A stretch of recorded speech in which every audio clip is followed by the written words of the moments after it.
and I had to go get them. Aren't you watching that show Wilson Assigned on TV? Seen one guy trekking across the lap, but you've seen them all. Looks like another commercial.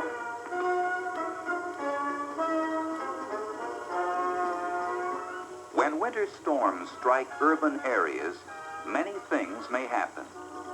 Schools close, traffic snarls, businesses are hurt, and people are killed. But the number of people killed or injured by winter storms would be considerably reduced if some simple rules were followed. Don't drive if you can help it. If you must, drive slowly, defensively, and be sure your car is winterized.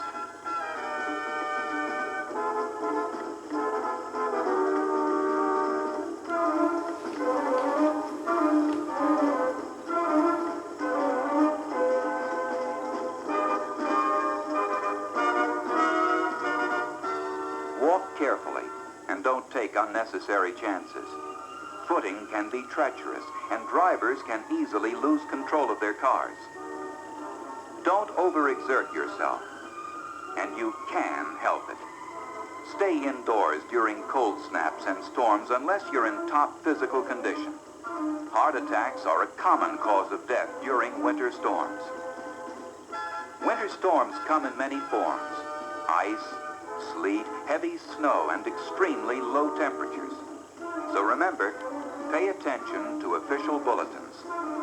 Now, back to part 3 of Jack London's classic story, To Build a Fire. The man was a newcomer to the land, a Chichaco, one of many, dragged from every corner of the world by the news of the Klondike strike. This was his first winter. The trouble with him was that he was without imagination.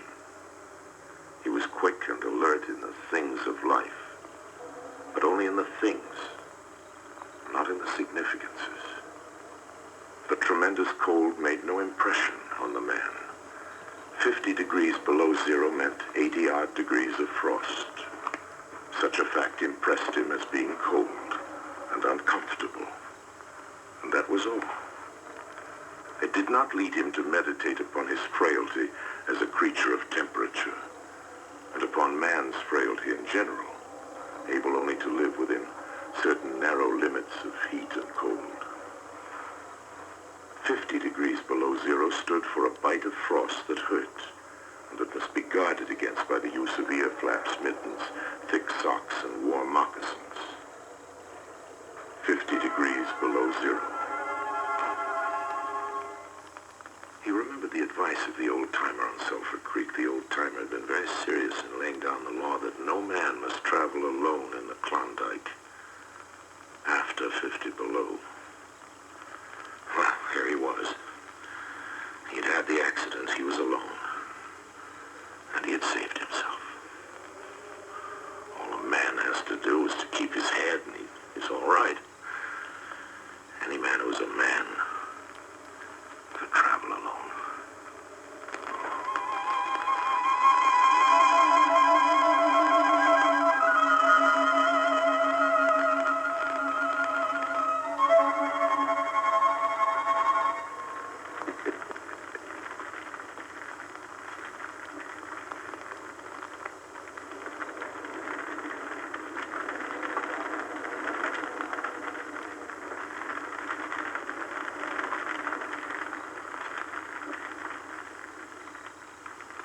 But he had not thought his fingers could go lifeless in so short a time. The wires were pretty well down between him and his finger ends.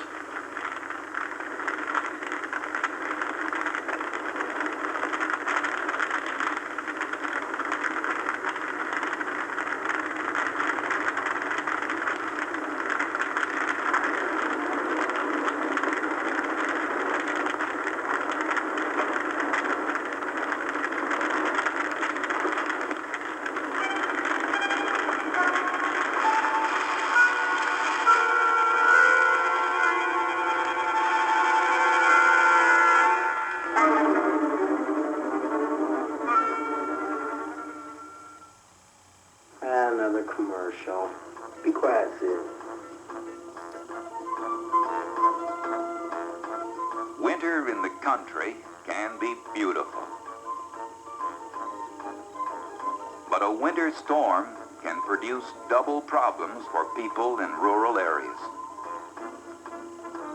They have to take care of themselves, and in some cases, their livestock. But in both cases, thoughtful preparation is essential. Maintain extra supplies of food, medicine, and heating fuel.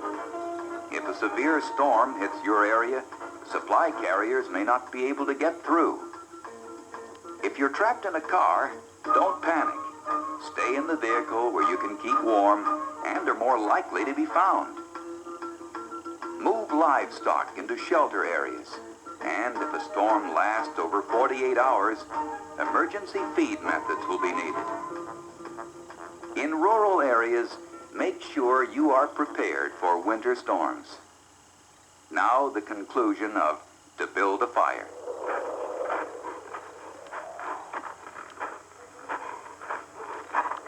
Then the thought came to him that the frozen portions of his body must be extending. He tried to keep this thought down, to think of something else. But the thought asserted itself and persisted until it produced a vision of his body totally frozen. This was too much. He made another wild run along the trail.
Leave me alone, you bastard.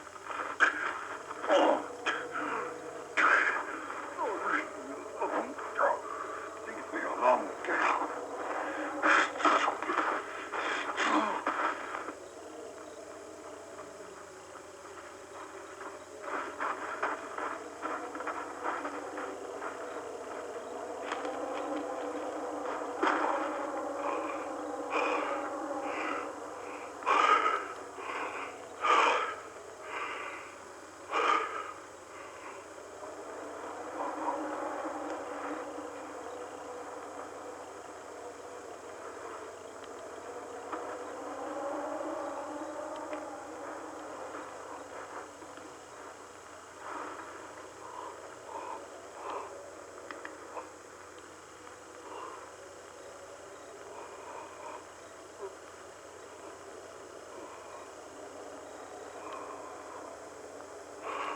He'd been making a fool of himself, running around like a chicken with its head cut off. He was bound to freeze anyway, and he might as well take it decently. Good idea, he thought, to sleep off to death. It was like taking an anesthetic.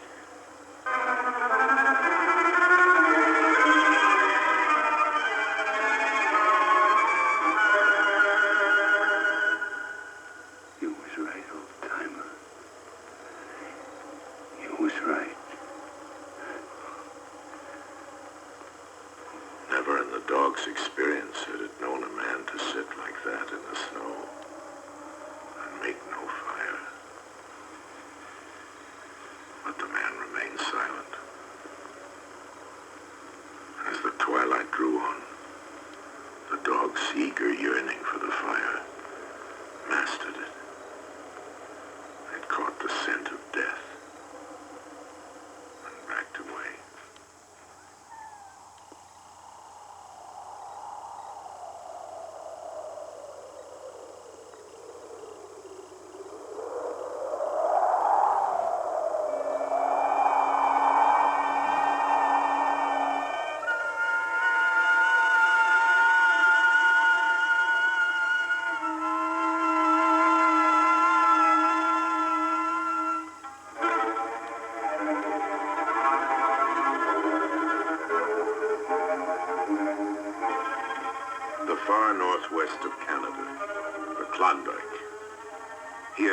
1896, George Washington Carmack struck gold. As news reached the outside world, a stampede followed. 1 million made plans to join the rush for gold. 100,000 set out. Only 40,000 made it. Some found a fortune. Others turned back empty-handed. But without exception, they were completely unprepared for the severity of the winter in the Klondike.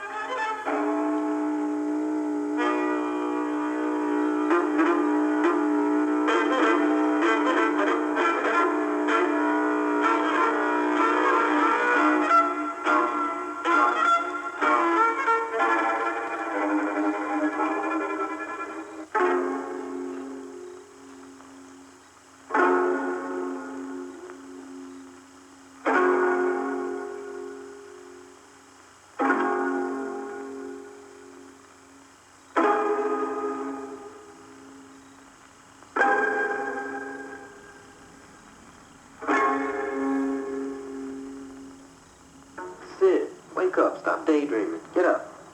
Wow, I shouldn't have done it. I should have listened. The old man at Sulphur Creek was right.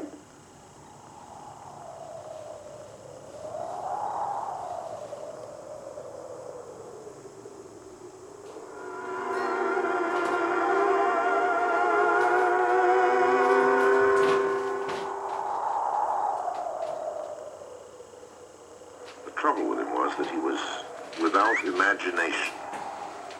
He was quick and alert in the things of life, but only in the things, not in the significances.